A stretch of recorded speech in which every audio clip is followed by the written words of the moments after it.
Siamo giunti alla settima e conclusiva corsa dal Savio, un bel miglio.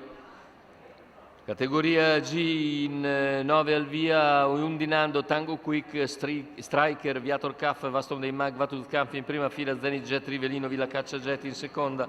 Macchina che accelera e stacca con la velocità iniziale di Undinando che respinge Vaston dei Mag, che prova a inserirsi ma non riesce a trovare il posto alla corda perché serra sotto Striker, veloce anche Vatutkampf all'esterno, mentre squalificata Villa Caccia Jet, terza posizione lungo la corda per Zenit Jet.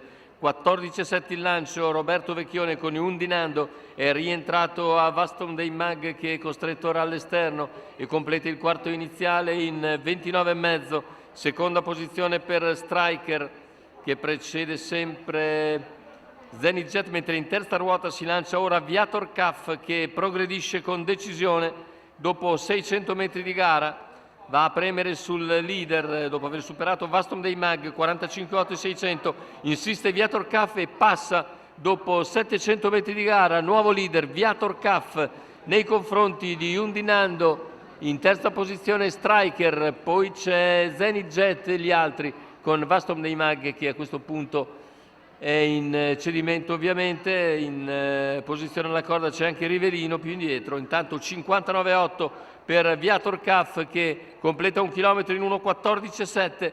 Lanciatissimo Viator Caff, ora Striker sposta dalla scia di Undinando che cerca di riavvicinare Viator Caff.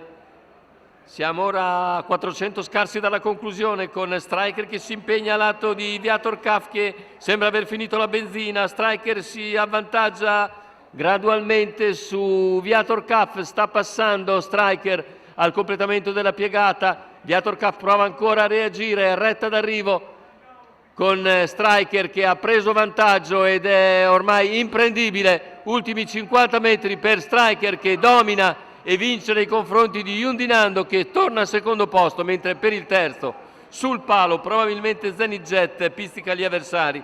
1,14,5, l'avevamo detto, la sgambatura di metà serata di Striker era stata veramente convincente e il cavallo ha dimostrato di andare veramente forte. VP dell'Annunziata ha dovuto subire prima Undinando, poi Viator Caff, non si è perso d'animo e ai 500 finali è scattato dalla terza posizione in retta d'arrivo. Ha fatto valere tutta la qualità di Striker che a 11 anni si prende la soddisfazione di vincere in questo modo una corsa di categoria G, ma comunque ben frequentata.